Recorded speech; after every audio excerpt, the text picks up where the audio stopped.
Salutations Rangers, General Bradley 101, back again with some more lore. In the wacky world of Warhammer 40k, there are many brilliant warriors that you gotta worry about. From the deadly swiftness of the Eldari to the vicious savagery of the Orcs. And of course, who can forget the indomitable will of the Emperor's Angels of Death, the Adeptus Astartes. But at the end of the day, when the Imperium needs something truly and utterly destroyed, they call in for the Emperor's Hammer.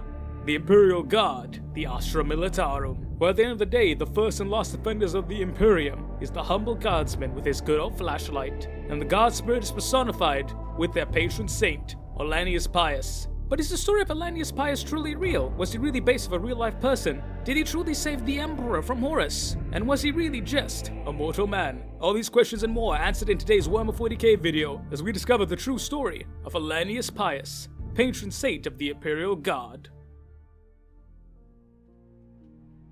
The story of Ollanius Pius is one of the oldest and vaunted in all of the world of Warhammer 40k, as it has the distinct privilege of existing way back when, all during the days of the OG first edition of Warhammer, aka Warhammer 40k Rogue Trader. Now whilst it's just a small little short paragraph, it carries a great deal of weight.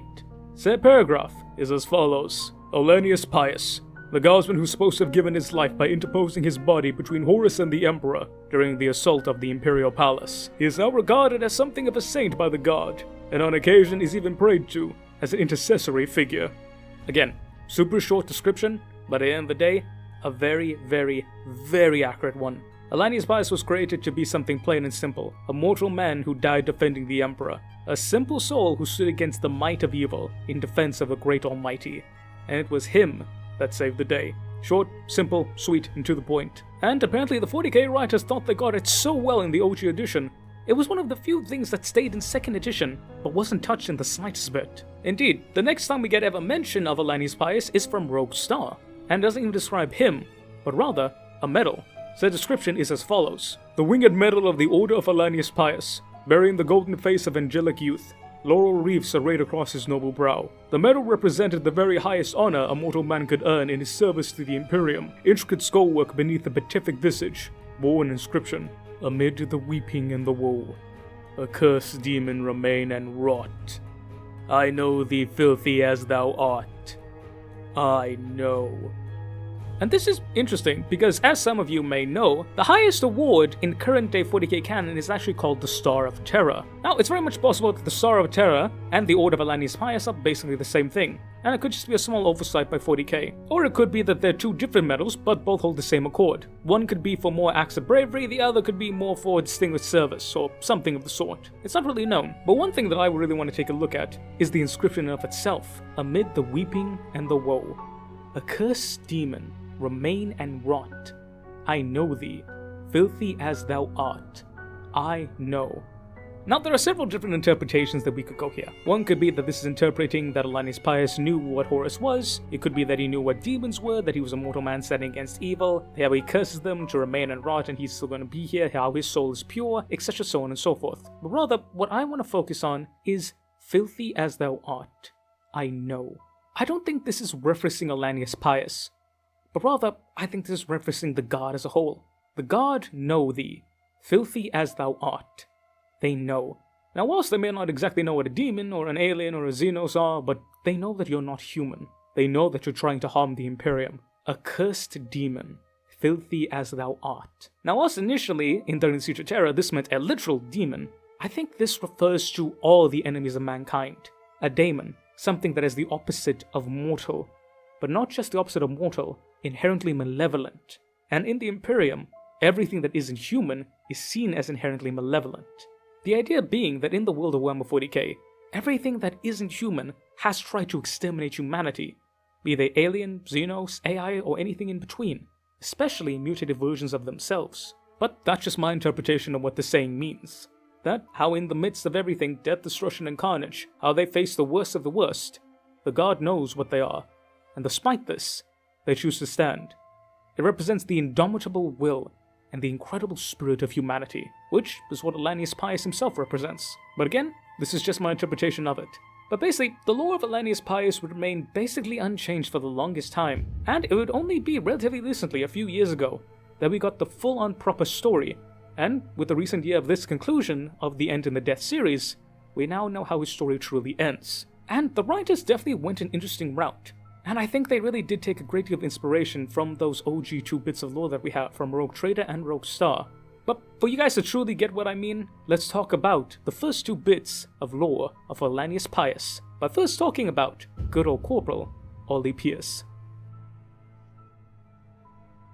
Ollanius Pius is a corporal for the 105th Tertio Upland Grenadiers. He is a simple soldier, a simple man, being 50 years old and being absolutely massive, clad in a great coat made out of red, and wearing a bearskin cap. He has a big moustache and he is the classic old nasty bastard of a man. What the great Duke Wellington would most likely call the scum of the earth, for he believes in nothing but his old rifle, named Old Bess, and of course, Mithrus, the old warrior goddess from the Saturnine Ordos, and basically, the soldier's guard. The story of Ollanius Pius is one that is pretty common to any Imperial Guard soldier that was on Terra during its siege, and that he was in a convoy, and all of a sudden as they were on their way to the palace to defend it, they would then be assaulted by demons, materializing out of nowhere, most likely due to the summoning of the word-bearers, but that's not exactly clearly stated. But regardless, the demons savage the convoy, leaving the survivors wrecked. However, Ollanius Pius then manages to lead dozens of survivors onward towards the palace, rallying them and leading them. Now this is interesting, because the mixture of survivors are as such. You have standard conscripted militia, regular old Imperial army troopers, but then of course we have Solar Auxilia. For those who don't know, the Solar Auxilia are the elite of the Imperial army, and are so elite that Astartes considered them to be worthy of respect. And Ollie isn't a type of officer, he's just a corporal. So the fact that this super elite regiment, which most likely had a few couple of NCOs among their ranks, saw this guy and deemed him worthy enough to lead them, really does say a lot more about Ollie than he leads on. He definitely needs to give himself more credit. But he would continue to lead them up until the Imperial Palace, and they would get pretty close. However, they would get ambushed by demons yet again, but this time they would be saved by Custodes and Genetia Kroll, the leader of the Sisters of Silence. Another thing that really does separate Ollie here. Firstly, he calls her Mithrus. As to him, seeing a giant golden lady appear in a warrior deity, well, kinda is the same thing really. But the remembrance that he's with, named Harry Ha, can't exactly see her. For those of you who don't know, Sisters of Silence are blanks, meaning that they don't exactly have a soul presence in the warp, meaning that to psychers and demons, they are literally the worst thing ever imaginable, but to normal folks, it kinda makes them uneasy, both emotionally, physically, and just in general. Ollie though, he doesn't get that reaction. He just stares at her in amazement, silently worshipping her as a warrior goddess of old. Again, it goes to show that he's not exactly an ordinary grunt, despite how much he says he is. There's definitely a little more to him than he lets on. But basically what ends up happening is that all of these events end up turning into a small myth that are told by soldiers. Ironically, it would be Pius that started it. But, and very importantly, he didn't mention himself, and he simply did it to keep morale high. Being an NCO, he knows how important morale is, and being a veteran that he is, he knows how bad a siege can get. And thus did it spread, the myth of a pious soldier holding his ground, and the Emperor himself saving him. Ironically enough, this account would be told to both Harry Ha and Pius by another soldier. The rumor, as told by Joseph Monday, goes as follows. The man, he was an ordinary man, a soldier, army man, just a man. But what he did, it mattered. His courage and his fortitude, he did not give up. And the Emperor came to him, like an angel, and just saved him, just as he'll save all of us. He watches over us, That's the story. Pius, being the religious man that he is, also thinks that a remembrancer should spread his copy of the Lectitio Divinitatus.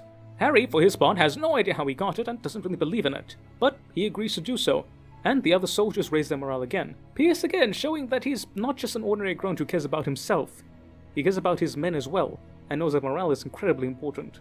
Harry and Pius then begin talking, and Harry wants to document Pius' story. He also begins embellishing the story. Essentially, he calls the demons the power of Horus made manifest. He calls them the arch-traitor's will. He's telling the truth, but in a very, very, very embellished way. But as the conversation goes, they both decide to make up the story, inspired by the real events that happened to them, that being Grenadier Ollanius Pius, defending the Emperor from the arch-traitor. Initially, Ollanius Pius wants to change the name. He decides that the name should be Olympus, but Harry Ha doesn't care for it. He sees something in Ollie, and he wants him to be represented in some way.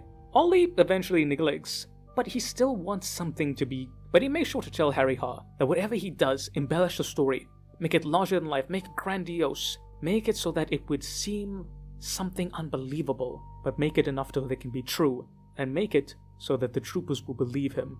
Ollie was a true soldier, miserable lying bastard as he was. He valued stories and myths to believe in. He wanted to keep morale strong, and he didn't want it for himself. But ultimately, he'd end up making his own legend. For when the worldies would assault the Imperial Palace, Grenadier Ollanius Pius would be standing, defending a banner depicting the Emperor himself, as he was charged by the demon Primarch Angron. And even as Angron cut him in twain, Grenadier Ollanius Pius would simply be heard yelling, "Throne of Terror." But this was not a cry of anguish. It was not a cry of disbelief. It was a cry of defiance. Even while being charged by a demigod-made demon manifest, an abomination of all that is good and holy, the only thing that left his lips was defiance. And so ended the story of Ollanius Pius. Now, did Pius ever defend the Emperor directly? No. But he stood against a demon Primarch to defend a banner depicting him. And here we learn of one aspect of the story of Pius, that being that it's not real. But ultimately that doesn't really matter. Every soldier is a liar, gambler, cheat, and stealer when it comes to fighting off fear. Because whether it be in divinity, myths, or in simple the cold of steel, any soldier will believe in anything to keep the fear at bay. But regardless of how true it was, Ollanius Pius was a mortal man who stood his ground, lasgun blazing, while a demon prince manifested in front of him and claved him in twain. Even if the story of Ollanius Pius isn't real, that's more than worthy to make him an Imperial saint in my book. But whereas this side of the story of Pius isn't real, there is another that is far more large, far more real, and yet at the same time, far more fake. Let's now talk about Ollanius Persson. We are first introduced to the character of Ollanius Pius in the book Know No Fear, where we find out that he was a soldier in the Imperial army, and his service ended roughly 18 years before the Horus Heresy began, so very close to the end of the Great Crusade. And we see him on Calth, but interestingly enough, it's explicitly stated that he was not in the Ultramar Auxilia, nor was he in the Solar Auxilia, but he was just a regular army trooper from an unspecified regiment, which most incredibly did not hail from Ultramar. And here we see some of the more lighter side of the Imperium, the more mundane side I guess you could say, because he would actually be relocated to Ultramar because of social programs that would encourage retired army troopers, just like all, to come and settle on these farms. Calth being held as one of the new jewels of Ultramar, one of its 3 new capitals. But interestingly enough, it wasn't just retired troopers. But while retired troopers were promised their own lands in relation to their service records, the program also extended to other colonists, but the colonists were not promised land, only opportunity and potential. Again, we see the Imperium taking page out of the good old Rome's book, where if you were discharged after several years of honorable service, you were awarded a lump sum as well as a land grant. And here we see that Ollanius Persson is a veteran who took one of these offerings. We see that on Calth, he claimed a plot of land, and he uses other colonists as labor for the seasonal harvest. Interestingly enough, part of his boon also appeared to be a servitor from the army, named Graft, that was allowed to retire alongside him. In addition to this, we see another interesting note. He is Catholic, which is supposed to be some type of distinct denomination of Christianity, as it said that he wears a crucifix around his neck, said to be a gift from his old wife. Fun fact, this religion is also part of the reason why he came to Ultramar, thinking that it would be easier for him to have faith here. As he still practices his faith and isn't really shy about it, he is dubbed Pius by his neighbors. Ironically, while Ollanius would come to Calth seeking faith, he would find it, but not faith in the Catholic Lord, but rather in the ruinous powers of chaos. But the word-bearers would descend upon Calth in a brutal betrayal, and lo and behold, Ollanius Pius would be stuck right in the middle. He then witnesses the Battle of the Word-Bearers, and, together alongside Graft, 2 civilians, Zybert Hers, one of his laborers, and Kat, a young girl who was traumatized after nearly being killed by cultists. But whatever she saw being so horrid, it renders her mute for a short period of time.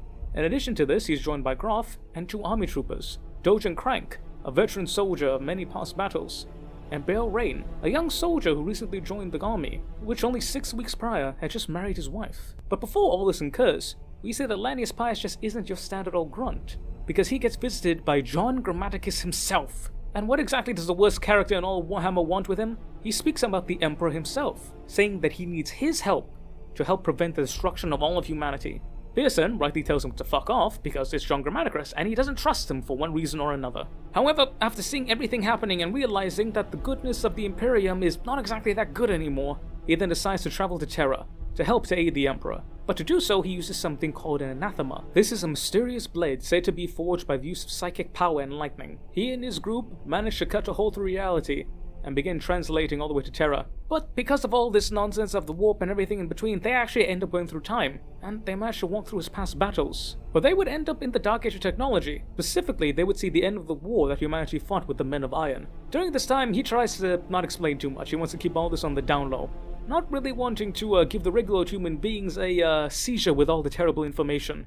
Because remember, this came from a basically pseudo-agricultural community, and seeing giant robots eating suns is a bit of a culture shock. It's also here that we learn that he's roughly about 45,000 years old, which would make him the oldest perpetual, and much older than the Emperor. We also realize that he has conflicting feelings about the Emperor, for it turns out that in Terra's ancient past, he would act as war master for the Emperor's armies. It is said that during a war in some ancient days in East Phoenicia, they would fight against a chaos cult that is said to be the Proto-Cognitae, that being a cabal dedicated to the ruinous powers. It is said that Ollanius would lead the Emperor's armies to besiege a massive tower that was said to be etched in Enuncia, Enuncia being an ancient language of power. Basically, Ollanius would lead the Emperor's armies to victory, but he wanted to destroy the tower and all the dark knowledge within it. The Emperor, being the Emperor, however, refused. He wanted to preserve the knowledge and use it against any type of enemy that would come in the future. To Ollanius, this was just beyond stupid. So it said that Ollanius stabbed him with a dagger, before he himself using Enuncia to destroy the tower and escape. From there would be a falling out between the two, and it said that Ollanius would go on his own way, apparently finding a place in the army. But despite all this, Ollanius prefers to stand with the Emperor rather than his usurpers, but he muses that he'd rather have a quiet life. He would be standard in the Dark Age of technology for about 2 years of their 6-year journey to Terra. During this time, they would be hunted by servants of the Cabal, although this might have actually been servants of the War Master, but regardless of who they were not friendly. It's also here that we learn that he's a type of psyker, but not in the traditional sense. He can't exactly manipulate or cast psychic magic, nor can he manipulate the warp, but he is connected it to some way, shape, or form. This was likely because he's a perpetual, and it could also be his experience with Enuncia that gives him this unique type of pseudo-state, but it's not really made clear, and we're not really sure about it. But here again, he'd be visited by John Grammaticus. However, when it became apparent that John was in a spectral projection and actually in the IRL, the two would fight, and all would supposedly kill John, who actually turned out to be an Alpha Legion Space Marine who was trying to trap Ollie. Ultimately, they would manage to get out of the Dark Age of technology by jumping into a hole made of space and time that was created by a weapon made by the Men of Iron. Ollie would then be able to use his athame to manipulate this in some fashion and allow them to exit the time loop. Don't ask, it's time-wimey and mumbo-jumbo nonsense, just don't think about it. The next time Ollanius Pius perks up is an Unmarked, taken from the Marc of Kelth Anthology, where we learn that he fought in many battles, from the Bronze Age to Austerlitz to the Medieval Age to Verdun and 73 Eastings. For one reason or another, he's never been able to escape the military, always finding himself in some type of soldier role. But interestingly enough, he's never really been much of an officer. He's been a leader and he can lead people, but he's never been one for pomp and ceremony. Nothing for anything like flash in the pan or anything like that. He's just a simple soul who gets stuff done. And here, we also get an example of All's memories, and the kind of PTSD almost. An example is as such. Voices chirp and snigger. All hears the voices of people, voices that he knows, cascading on the wind. And he realizes they are lies. He hears the voices of people he has not seen alive in 30,000 years. Lies. More lies. He hears John's laugh. He hears Pascal at Verdun asking for a light. He hears Gaius on the wall, cursing the rain and praising the virtues of Galatian girls. He hears Commander Valius whisper the name of a forgotten god, as they both flinch from the nuclear light blooming across the Pan-Pacific horizon. He hears a man question the quality of bronze stirrups in strongly accented Scythian. He hears Zaid Rahman, pinned in his burning T-62, begging to die. He hears the shock troopers around him moan as the officer tells him their objective will be the Brunmin hives.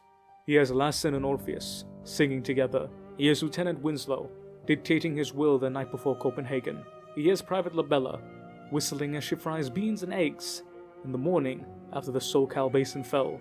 He hears his son, 5 days old, crying lustily in his crib the day that the Norsemen landed, as if he knew, 5 days old, and knew what was coming. But this journey through the warp is not easy, and it does indeed take a great deal of time, far more than anyone expected, including John Grammaticus. As we see from the book Saturnine from the Siege of Terra series, that while he's here, it turns out that Mr. Ollie Persson is nowhere to be seen. Are those scissors intended to kill him? Asked Letu, the first angel of death. Shit, no. I don't think they could. Them a passport. Adra gave them to me so I could get around better. move between the moments as such, snip and sidestep my way through the immaterium. It's not a great way of traveling, and it can be very hit and miss, but it got me here. Actually, I took a lot of wrong turns, and I missed the first time. Ended about 8 months, way ahead of now. By then, it was too late. Way too late. So trust me, I know what I speak of. We have a very small window left. These should show you the seriousness of the intent here. Even the Eldari seldom employ these. The casual risks are terrifying. They don't like to use them much, let alone give them one to a monk-cast savage such as myself. All's traveling by similar means. His artifact isn't Eldari made. It's an athame of God knows what kind of provenance. But it does the trick. Anyway, you know that already. What do you mean, John? I know this is all just testing. Sounded me out. You need to make sure I was on the level, on the up and up, that I wasn't some type of never-born wearing a human disguise. So you can bring out all now, and we can get started. Ollanius isn't here, John. We haven't got time for any more games, Oda. I'm telling you, John. Ollanius isn't here. I haven't seen him in 1,000 years. No. He has to be here. We agreed to meet here. He wanted to talk to you, to get you on side. So this seemed like the best place to rendezvous. He should be here already. He's not. He has to be. He should have gotten here at least a week ahead of me. Probably more because of the diversion I was forced to make. Ollanius is not here, John. I'm sorry. But it turns out that Ollanius got more delayed than John himself. But in Mortis we finally see all arrive. But then he and his group get attacked by the Emperor's children in the Hateka Antaka Hive region, which was now occupied by said Emperor's children. They would try and transform it into a horrific dream garden known as the Paradise. Basically, standard Slanesh stuff, desperate citizens trying to escape from all the bad nonsense of the reality of a siege that could end the world, ended up becoming entrapped by Slaneshi demons, and slowly being changed into something worse. It would be here that Balerain would be slain by Slaneshi demons, with all in his group only being saved by John Grammaticus and Letu. The group would nearly be overcome again by even more demons, but then they would be saved by a Kete, and a space marine identified himself as Alfarius. After John pleading with Ollanius, they decide to agree and have the duo aid them in their quest. Together, the group now called by John as the Argonauts, and while I don't exactly like Grammaticus for any stretch of imagination, him referencing the Argonauts, plus 1 point. They then hop into an Orvis lighter and began flying all the way to the Imperial Palace. But during this time, they would be shot and crash into the inner palace. From there, Alfarius, quote-unquote, would guide them into the hidden passages to reach the Sanctum Imperialis, the heart of the Empire. Here they would be detained by Malcador's Chosen and the Custodes. However, using his knowledge of the Emperor's past, Ollanius was able to sneak into the Imperial dungeon, undetected as it were. This basically proved to everyone that he wasn't just some random nobody, but he knew the Emperor, which was a pretty big deal. The Custodes would eventually agree to his request to take him before the Emperor. But by this point, the Emperor had already left to fight Horus aboard the Vengeful Spirit, and instead the Argonauts ended up meeting Papa Vulcan. He would plead his mission to a sympathetic Vulcan, and Vulcan would hear him and empathize with him. But despite this, Ollanius believed that he had failed, and his will finally began to fail him. However, his companions would then convince him to carry on, but they would have found a mysterious spool of string, and they came to the idea that they should follow this spool, and it would lead them to where they need to go. Apparently, they believed that this string had been sent from them from the future, as a way to mark their path. Yet while following this string, the group would encounter Erebus, who had been hunting them since Calth, and who had even sent a demon after them in the web by known as Umkar. During this terrible struggle, Erebus would basically slay all of All's companions, save for Letu and John, while Akate was buried underneath rubble. Again, this left All pretty banged up, not just physically but emotionally. He had brought these people through years, through literal time and hell, and all of a sudden just to have them die right at the end, it hurt him. It hurt him a lot. But he would then be convinced to move forward by John and Letu. Yet as they continued the path, they'd be ambushed by more word-bearers. How the hell the word-bearers got there and where they were doing, I do not know, but they're word-bearers, so hey, demon bullshit. But the word-bearers would be annihilated by the presence of the Emperor, except he was now slowly turning into the Dark King. The Dark King said to be the 5th Chaos God, the Chaos God of humanity. Basically a what-if if the Emperor managed to succumb to the temptation of chaos. Because after the Emperor had left the Golden Throne, he was pretty pissed and done with holding back, which then led him open to the psychic attacks of chaos. Not through physical means, not through power, but rather, like all things chaos, through enticement. Persson, together with Malcador and the rest of the Emperor's friends that were still there, would confront him, and they would talk him down from all of this terrible corruption. And here he would remind his friend that he was human, that if he won by becoming the Dark King, he would give up his humanity, and thus all they were fighting for, it would be for naught. He'd be no better than the Chaos Gods, or he would be one of them now, and if that was the case, fighting for humanity and winning was no longer why they fought. Thus it was pointless, for he'd rather take the chance of losing, and lose as a human, then become something that they were against all those years ago. The Emperor, seeing his friend that he hasn't seen in thousands of years and hearing him say all this, ultimately convinced him, together with the aid of the other people including Malcador, he would give up on becoming the Dark King. This would inadvertently cause a blast of massive psychic energy to sweep across Terra and the Vengeful Spirit both, that would end up banishing most of the demon taint. It would be then that the Emperor would let out a massive announcement across the Vengeful Spirit, basically all remaining companions and loyal servants to come to him, and aid him in a final showdown against the War Master. However, the Emperor would order John and all to stop following, and instead gave them a spool of thread that they initially followed, ordering them to retrace their steps, and leave it for them in order to close the time loop they had created. Whilst initially All and John would take to the task, all here would discover their shattered Athame blade that had since been restored and repaired somehow. Apparently where the Emperor did his whole psychic nonsense, this was repaired. The two felt that they needed to return this to the Emperor, to give him the weapon.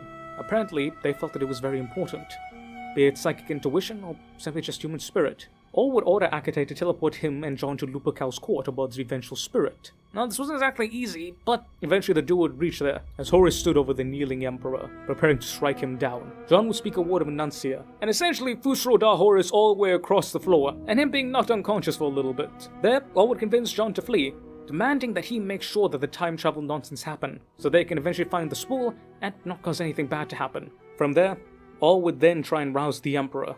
And in The End in the Death Volume 3, we finally find the fate of Ollanius Pius. All kneels back down at the Emperor's side. There had been no further sign of life. I brought the knife, he says, as resuming casual conversation. It's... well, you understand what it is. I'm sure. You feel it. You can use it. I think it might be the only thing you can use. Here, he holds it out. There's no response. He tries to lift the Emperor's hand, but it's too big and heavy. He settles for pressing the knife into its grip, and trying to close the armored fingers around it. The knife looks so small in his hands. Ridiculous. So you've got it now. All you have to do is wake up. Be alive. Be alive and get up. It isn't over. So I'm really hoping you know that you can hear me, and that you're going to get up any second now. Get up! Oh, come on! We had a plan. Remember? You had a plan. A great big plan. It still matters, and I'm going to help you with it. You asked me to. Do you remember that? You asked me to help you. You asked me to help you get it right this time. Advise you. Keep you true. Keep you moving in the right direction. And I will. I will. This time. I promise you that. Not like before. I'll stand right beside you. I'll help you make it work. For everyone's sake. All you've got to do is get up. Please, friend. My old friend. Please. All looks down at the knife to make sure it hasn't slipped out of the fingers. He sees something on the deck, covered in a thick layer of dust. He brushes the grit aside. 2 cards from the Imperial Tarot drop, discarded. Both wafers are scorched around the edge. He picks them up. The guardsman, stalwart with his rifle, the lantern, sending its frail beam of light into the night. That's you and me then. You and me. He lays the lantern on the Emperor's dusty chestplate carefully. He stares at the guardsman, and then tucks it into his breast pocket. All you have to do is get up. He can suddenly feel his eyelids fluttering. Something stirs. A skitter of loose debris, a scrape of metal. The Emperor is as still and silent as before. All looks around him. Across the chamber, and the black thing is shifting. It twitches like a scab on its back. It stirs. Horus slowly sits up, and hauls himself upright. Horus rises. Horus stands. Black bone and blacker light fume around him, repairing and restoring the burned material of his war gear and flesh. He is as terrible as before. More terrible. More awful. Unbearable. A black mass lit from within by a ghastly bloody light. He takes a step forward, and then another, his pace increasing into a stride. Each footstep shakes the deck and rings out like a falling tank. All gets up. You have to wake up. Now!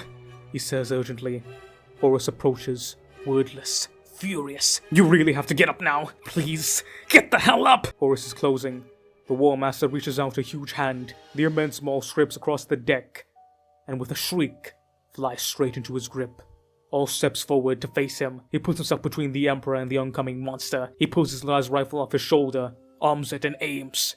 He knows there's no point, but it's better than nothing. Get up now! Please, get up now! Horus is just meters away. He's not slowing down.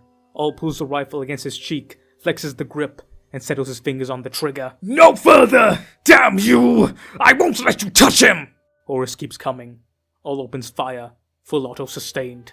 The last bolts flick and splatter on the black war plate like candle flames in the night wind. All Persson is still firing, when the talon of Horus reduces him to nothing but a drifting red fog. And so ends the story of Ollanius Persson, the first perpetual, the first war master of the Emperor, a soldier through time and space, the immortal, rendered dead by the foul, yet in defense of his beloved friend. However, his sacrifice would not be in vain. Seeing his friend reduced to cold smithereens, it would give the Emperor the resolve he needed to slay his wayward son and save the Imperium, or at least so he thought. But the Imperium would not belong to Chaos this day, because of the duty and the aid of Ollanius Persson. But despite the action, it is the legacy of Ollanius Persson that would truly come to define him. As we see the stories of Ollanius Persson and Ollanius Olli Pius, two men completely separate from each other, never meeting each other, not even knowing of the other's existence. They would eventually be combined into one, and their stories would be blended. For Olli Pius, a mortal man who died defending the banner depicting the Emperor, and Ollanius Persson, an immortal soldier who literally died defending the Emperor against the arch-traitor, would be merged into one, and thus we gain the story of Ollanius Pius, a humble soldier who stood before the Emperor and the arch-traitor and gave up his life, not screaming and howling and cursing, but with defiance dripping from his lips. And such a man would be hailed as the patron saint of the Imperial Guard. Again, it's really interesting looking at this, because I was a little skeptical when I first saw the way that the writers chose to do this, but upon completing the story, reading it thoroughly, and gaining a full understanding, I gotta admit, I really like what they did. Not only does it make sense, I like the fact that they combined two separate guardsmen. And while those guardsmen were very separate and very different in many aspects, at the end of the day, they were just humble foot soldiers who died. They died against the demigod, and they died defending the idea of the Emperor, one in the literal sense and one of the more figurative sense. But another reason why I really love it is because it's realistic in the fact that how myths are formed. We think about mythological figures of our own, Robin Hood, King Arthur, St. George. Did these men exist in real life? Well, maybe. It's most likely that they were inspired by a certain man, but you'll notice whenever you read into these stories, the one guy never did all the things, but he was an amalgamation of multiple people to create something interesting. Now, the facetious and pessimistic among you may say that, oh, that's simply to embellish a character that doesn't exist because no person could be that great. But I would posit something different. I would say that myths are not there to represent a man. Rather, I would argue that the men and the people in stories are simply just mediums for the idea. A myth is not a person. A myth is an idea. The idea that you can be part of this, or all of it. That it's not just one man who is this person, that is this idea, but rather it's all of us. Not all of us can be strong, brave, mighty, understanding, and noble, but someone can be strong, someone can be brave, someone can be noble, someone can be smart, someone can be empathetic. And if we come together as a group, we can achieve the same ideals of that one man. Because it's an idea that all these good things that come together are what make humanity humanity. That's why they're myths. Myths are not real, because no one man can be all that. But reality is that all of these men are these things. For we see that real men each represent a part of this myth. While yes, the story of King Arthur, St. George, or Robin Hood as one man may be fake, the story of each part of their unique characters being represented by an individual, that's literally true. And that is the strength of it all. The story of Ollanius Pius is not just a story of one man, but two men. The story of a mortal man standing against the literal prince of hell and dying defiant, to the story of a regular soldier who died defending the literal emperor against the war master. Both stories are true. Both stories are part of the myth. Because yes, a regular mortal man defending the emperor against Horus is impossible. If we bring these two men together, they do it. And that is the story of the god. One man holding off against an invasion of demons or Xenos or chaos is impossible, but hundreds of thousands, millions of men and women standing together shoulder by shoulder through faith, blood, and steel, they are able to drive off hordes that would devour civilizations. That is the myth made manifest. Ollanius Pius may be the myth, but the Imperial God is the reality. The Imperial God does not rely on one man. It does not rely on 10 men. It does not rely on any type of skill or training. It relies on faith. The faith that overcoming the base natural instincts to run and hide from terror unimaginable will be worth something. For the greatest victories of the Imperium come from when the enemies of man believe the god will flee and run, that they will break and be overcome, but then they stand there aghast in disbelief when those who they look down upon show them that they were wrong, when the mere weak-willed mortals stand and fight like demigods of old. That is the strength of a god. That is the idea of a god. And the idea at the core of the myth of Ollanius Pius is a normal guardsman, a normal soldier, standing against unparalleled, untold evil and not flinching, firing his rifle while screaming defiance. For amid the weeping and the woe, a cursed demon remain and rot. I know thee, filthy as thou art. I know. And despite me knowing what you are, I will not flee. I will stand. And because I stand, and because you must cleave through my flesh to get to what is behind me, you will fail. Because you only have one chance at this. But behind me are millions more willing to take my place. That is why you will lose. That is why the god will triumph. Because yes, we like to make memes of the god. There are millions and trillions of them thrown into the meat grinder. But there is one reality that we often forget.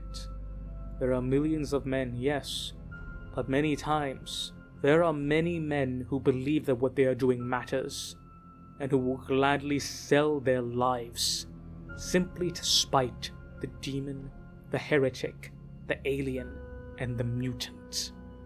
Traitors one and all. The faith of the god will see them dead.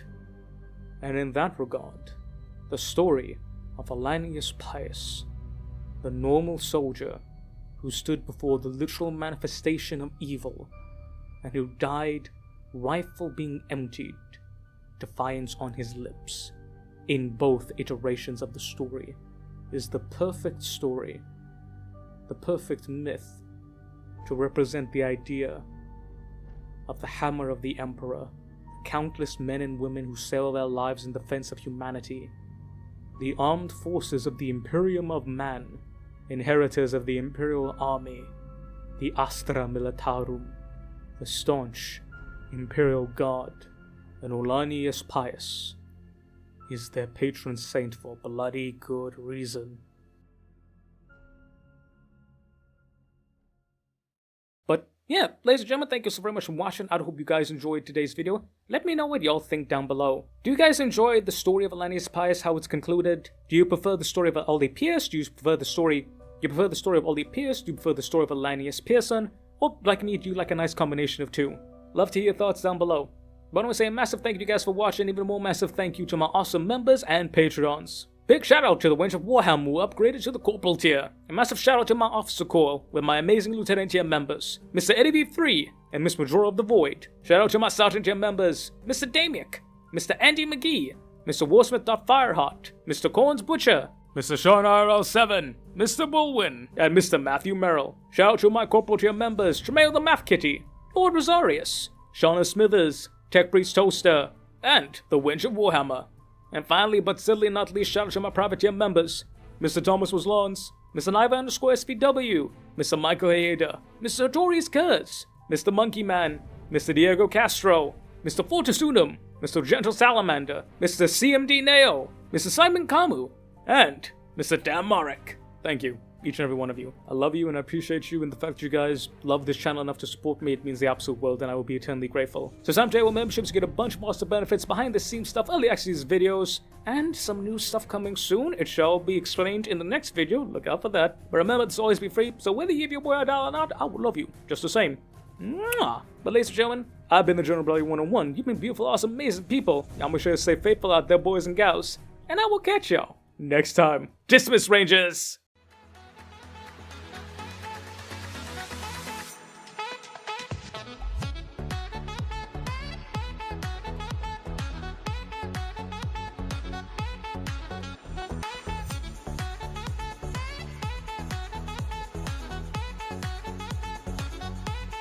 You know, whether you like the god or not, well, to be fair, I don't know there's anybody who hates the god. It's nice to see that everyone can respect and love Mr. Ollanius Pius. Because at the end of the day, good old boy with his flashlight saying, "Fuck you" to Horus Lupercal, yeah, that's some good shit right there, son.